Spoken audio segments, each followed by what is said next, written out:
going to be investigating radiator fan configuration. We're using a Corsair H100i GTX. It's not a graphics card, don't know why it has GTX in it, but anyways, and some Noctua NFF12s in a bunch of different configurations. So check out the straw poll, link down below, vote on which configuration you think is going to win, and let's do this.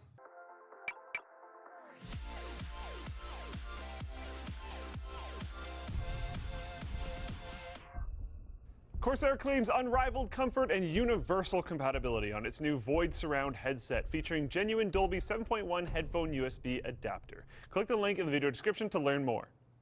Our first test, we're going to have our NFF12s pushing air up through the radiator, just 2 fans, nothing super crazy with push-pull configurations or whatever, super simple test. Also in AI Suite in the motherboard, we have them pinned at 60%. With all of these tests, people go like, oh, well, maybe the fan speed was changing, which is why the thermal paste application didn't change. No, the fan speed is static in all of these tests. It's not changing. If it changes, it might change by like 10 RPM, which just doesn't at all matter. So, to IDA 64 we go. Let's test out our first configuration. So with the 2 Noctua NFF12s pushing up through the radiator at an ambient room temperature of 18.1 degrees, the core ran at 38 degrees. This is all done in Celsius. We've got our good kind of starting number. Let's move on forward. So now the fans are configured to pull air down through the radiator and into the case. So currently the airflow is sucking in that way. So running IDA 64 again, start test. We'll see you in 10 minutes. Okay, so with the Noctuas pulling down through the rad, we had a room ambient temperature of 18.3 and yet again a core temperature of 38. So that really didn't make any difference having them push up or pull down. So moving on, we're gonna start doing 2 sets of fans. So this would increase your costs by a fair amount because a lot of coolers, including this one, will come with 2 fans, but not 4. So if you want to move up to 4, your costs are going to go up a whole bunch. So for this to be worth it, we need the cooling to have a significant improvement, just something to keep in mind. All right, so now I have 2 sets of fans, both pulling down into the case. So one set pushing down through the radiator, another set pulling down through the radiator. We're gonna check in 10 minutes, and there we go. See you later. That equaled an ambient temperature of 18.5 degrees and an actual readout from the computer temperature for the core of 35 degrees. So we saw an improvement of 3 degrees, but you did add 2 NFF12 fans, which is like a fair amount of cost. So just keep that in mind.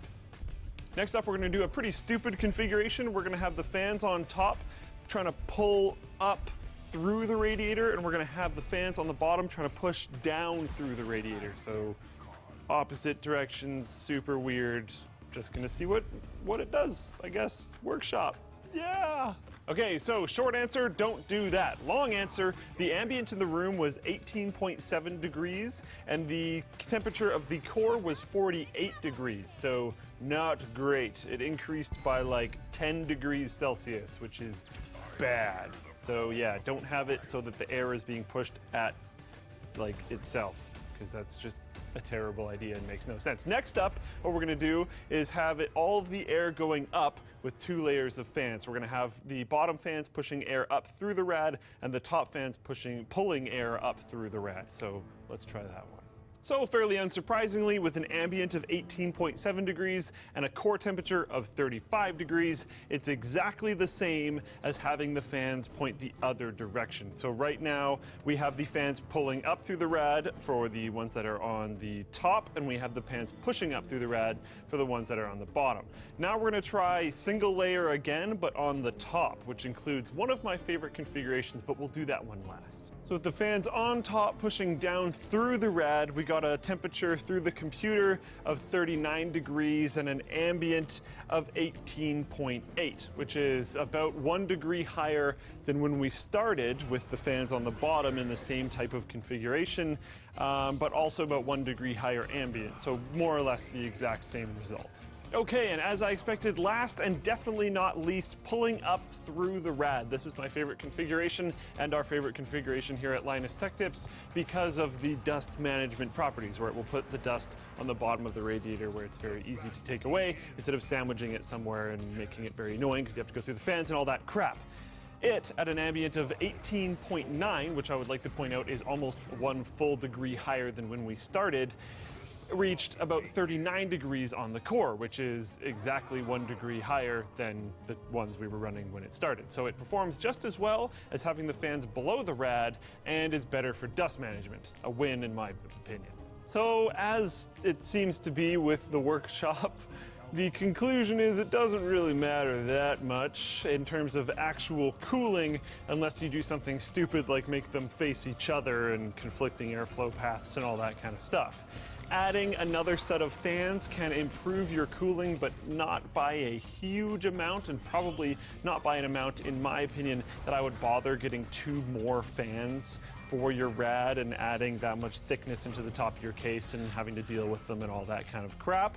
And last but not least, I would like to reaffirm that, in my opinion, the best way to put the fans is pulling up through the rad with the fans on the top so that the dust will get caked onto the very bottom of the rad instead of having it go in some other direction where the dust is going to get onto the fans themselves and onto the rad under where the fans are, which is an extremely annoying place to clean it off of. Crunchyroll is a site created by anime fans for anime fans. They offer the most current episodes of new shows straight from Japan, like Digimon Adventure Try and Active Raid. They also have a large collection of the most popular anime series like Mobile Suit Gundam, Iron-Blooded Orphans, and the Asterisk War. And all of their content on their site is professionally subtitled. Head over to crunchyroll.com/Linus and you can sign up for a 30-day free trial of Crunchyroll Premium. The completely ad-free experience is able to be enjoyed with the benefits of premium streaming like 1080p, getting new episodes straight from Japan within an hour of their premiere, and being able to stream anywhere from any device at any time, including stuff like your phone, your tablet, your game console, your PC, whatever you want. You can continue your premium membership to Crunchyroll for only $6.95 per month. So again, head over to crunchyroll.com/Linus and check them out. Thank you guys for watching the workshop. Let me know other suggestions for things you'd like me to check out in the comments down below. Again, this doesn't have to be something that you don't know the answer to. If you just want a video to point at, so when someone asks you a question, you can be like, this, also look. Yeah, you can suggest that. Don't forget to subscribe, like the video if you liked it, dislike the video if you disliked it. Check out our other channels. We have a channel, Super Fun channel. We have a Tech Quickie channel. They're both absolutely fantastic. Just wonderful, wonderful content creation over there. Just great. Amazon affiliate codes, that helps us out a ton. Becoming a forum contributor, that helps us out a ton too. And you can buy some pretty cool t-shirts down below. Click up here for a previous workshop video.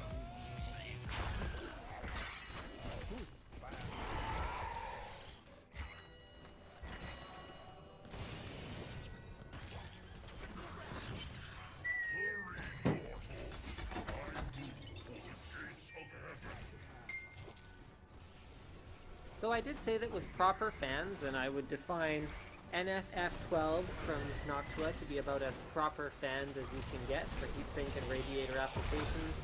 These are directed flow fans that are optimized for static pressure, optimized for silence. You can see they have rubber isolating mounts. Honestly, just the quality of these is just outstanding. I've unboxed this fan before, so you probably already know what I think about it if you saw that. But if you haven't seen that, it's freaking awesome. Basically, it's like the best fan. Where was I going with this? Yes. So without the adapter, it runs at 1500 RPM. Personally, I'm going to turn these bad boys down, so I'm going to use the low noise adapter because I'm a bit of a silence freak. This is going to be my standardized test bench, but before I get started with my heatsink and radiator test bench, I wanted to do a quick test because I had some people asking me, well, you say there's not much difference between just pull and push pull as long as you're using good quality fans. What do you mean? Are you sure? Are you sure, Linus? Are you sure? So that's what I'm going to be doing. I'm going to be taking these fans with their low noise adapters. I'm going to be running them in just pull on an H100i, and then I'm going to be running them in push pull on an H100i to see with a pressure optimized fan just how much of a difference there is. So why would you doubt? Alright guys, this video is going to serve a couple of purposes. So number one, it will answer once and for all that question that people keep sending me. What should I get to cool my CPU? And I'm talking like extreme, like not, you know, the Hyper 212 users out there. You know, that's a good heatsink and all that, but we're talking performance options here. So we have the H100i from Corsair, right there, representing the dual radiator pre-done liquid cooling class of products. We have the Silver Arrow Extreme, representing extremely high-end air cooling. See, dual towers, like 8 heat pipes, whatever else is going on in there. Don't worry, I'm not using these fans. And we have the H80i representing thick single radiator. I guess I should go find the thin single rad. Hold on, just actually forget it. I said this was for performance options, so we're doing performance options here. Now I want to talk a little bit about my standardized test bench here. This is a Corsair C70 Vengeance case. I'm going to be running it with the stock fans in the front. I am going to be running it with this fan in the back, regardless of whatever else is going on. That is a Noctua NF-F12, my favorite fan. And whatever cooler I put in it is getting more Noctua NF-F12s. These are going to be run with their low noise adapters, because I personally don't think, even for the highest performance gaming rig these days, that there's any excuse for it to be loud. So that's a 3930K in there. That's going to be overclocked and overvolted. That's a GTX 580. We're going to close up the side panel, because that's enough of CPU coolers being tested on open test benches. I know it's not realistic, so I'm not going to be lazy about it anymore, guys. We're testing all CPU coolers in a closed case without perfect cable management, just like they're going to be run in the real world. So we're going to take idle and load temperatures of each of these setups. We are only using Noctua NF-F12 fans. We're replacing whatever comes on whatever coolers we use. In the event that a cooler must use a larger than 120mm fan, we have A15s, so we can use those instead. Those are 140mm fans. So let's get started. Oh right, one more thing. The reason I'm using the same fans on every cooler, because the stock coolers that are the stock fans that are included with most coolers are rubbish anyway. So again, we're talking performance options. You should be buying your own fan that's better. Also, I'm using aftermarket thermal compound on all of them. I'm using IC Diamond thermal compound. So there you go. I've had a lot of people talk about IC7 versus IC24. Guys, it's the same stuff. The 7 and 24 are for carrots. Carrots are just weight. They're not purity. Right. So yeah, consistency. So that way we are going to have a consistent sort of overall noise level to the system, because we're going to be running good quality fans, and we're going to get a consistent experience with fans that are correctly optimized for whatever kind of cooler we're using, because these are correctly optimized for any heat sink or radiator, because they're awesome. High pressure, focused flow, good fans. Step 1, clean the existing thermal goop and any residue off of both surfaces. Clean CPU is needed. Clean bottom of the heatsink is also needed. Guys, when applying thermal compound, less really is more. Remember, this is a 2011 chip, so that's how much goop it takes for that. For an 1155, it will be much less. For this next shot, prepare for your mind to be blown. I'm going to turn around my shotgun mic. There we go. Get that pointed at the computer so you guys can hear what a gaming machine sounds like when it's correctly optimized.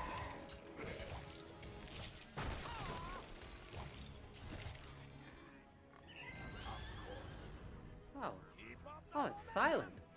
Linus, why do you care so much about the silence of your gaming rig? Well, because it doesn't have to be loud. I'll turn my mic back around. It's unnecessary. Just ridiculous. If you want a loud gaming rig, then why invest in these elegant cooling solutions that do such a good job? Why not just use a stock cooler, and why don't you get an Xbox while you're at it? You want a loud gaming machine. I've explained this before in a previous video, but I just want to go through my methodology again really quick, guys. So basically I'm using RealTemp GT to take temperatures. I am recording idle temperatures after about 5 minutes just idling at the desktop. I am recording ambient temperatures using my multi-logger thermometer right here with a, I forget, something T-type, K-type, K-type sensor, there it is, with a K-type sensor right at the intake for the case. So remember guys, the front is the only intake that we're using here, so the air is basically coming from there, so that gives us a pretty good idea of what temperature the air cooling the CPU heatsink is, and then I am taking low temperatures after about 5 minutes. For air coolers, I don't need to wait quite as long, but for liquid coolers, you have to wait for the liquid temperature itself to equalize. And then I'm recording everything here, so I no longer need these noise notes unless a water cooler has a pump noise. Because remember guys, with water coolers, you have whatever fans are running on it plus a pump. Every mechanical thing you add to a cooler is A, another point of failure, and B, another potential noise source. And I want to explain again how I'm correcting for idle temperature, ambient temperatures. So I'm going to correct to 20 degrees. I had people debating me about this last time. Please go find a physics professor or something and ask them if this is how it works. If the temperature were to go up to 20 degrees, it would scale by 11.8 degrees. That's how it works. It's not something that I want to debate about. So I'll be correcting all temperatures and reporting them as if the room was at 20 degrees, not as if it's at 9.2 degrees because I'm in Canada.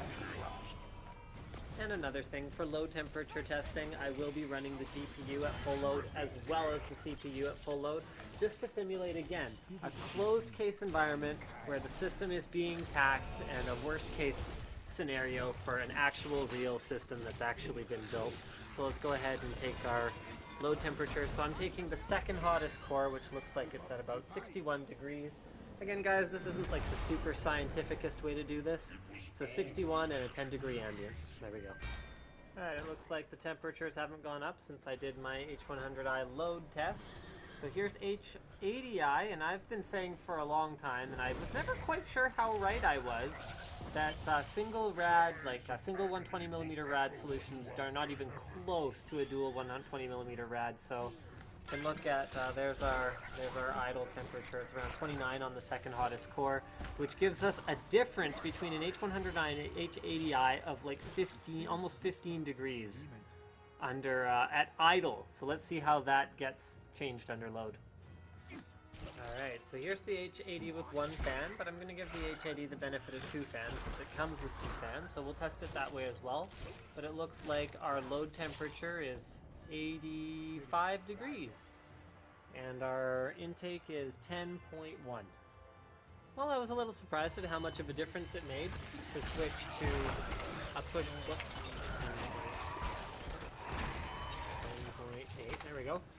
To switch to push-pull on the H80i, I guess it shouldn't surprise me that much because it is a thicker radiator. I know on the H100 it doesn't make that much of a difference, but there you go. Our corrected temperatures at idle show about a 3 degree improvement over just a single pull fan, and then at load it's about a 10 degree difference. However, it's still nowhere near the performance of the H100i.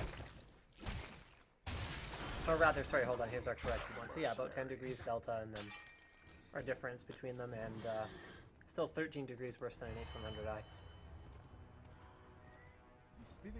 Well, it's time to measure the contender. It should be noted, guys, that there is more to CPU cooling solutions than just performance. I mean, for example, these Corsair coolers do come with the Link software, which allows you to set up things like fan curve profiles and cool stuff like that. Whereas, I mean, in my experiment, I'm limiting the factors as much as possible, so I'm keeping all the fans at a constant RPM. But that's something you have to bear in mind. Also, installation for the water coolers is much easier than these huge bulky air coolers, however fantastic they might look. If there are multiple fans on them, you can see the configuration is still standard. Also, with big air coolers, you can see there's very little clearance between that low profile DIMM and the fan itself, so you're really limited in terms of what memory you can install. More wires. Actually, not necessarily more wires, especially with that USB cable that runs to the I series. So, let's find out how this does.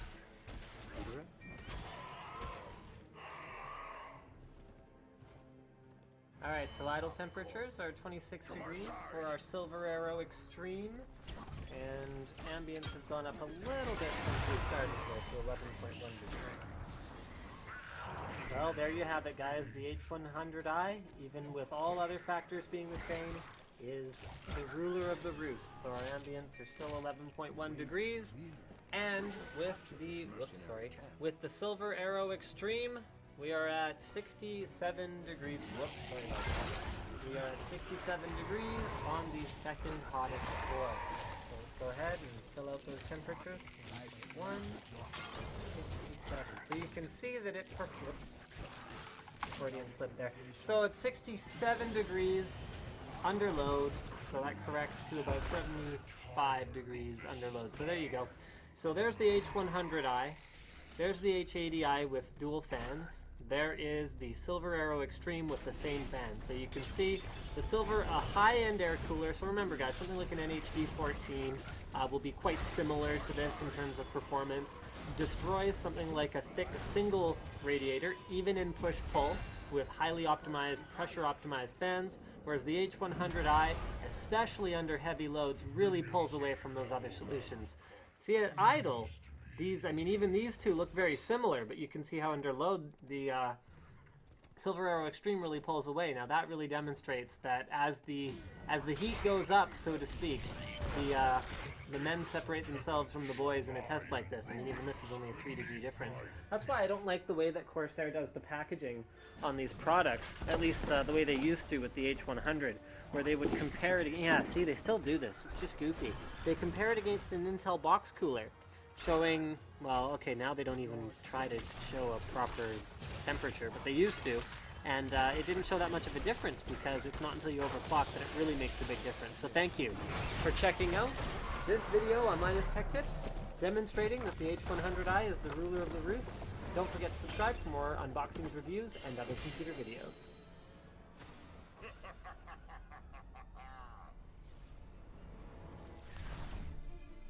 MVP.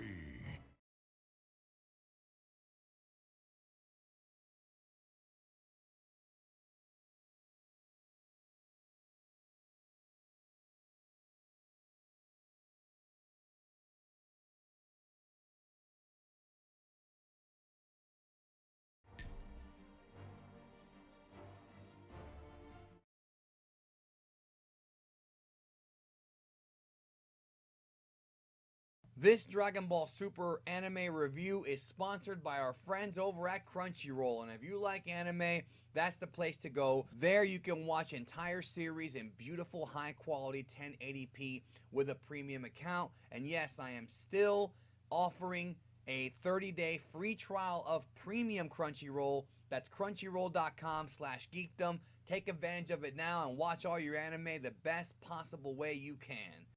It's the episode that Gohan fans have been waiting for. Dragon Ball Super Episode 80 finds Gohan back in action as he main events Episode 80 against Lavender from Universe 9, The Deadly Trio. Let's get right into it.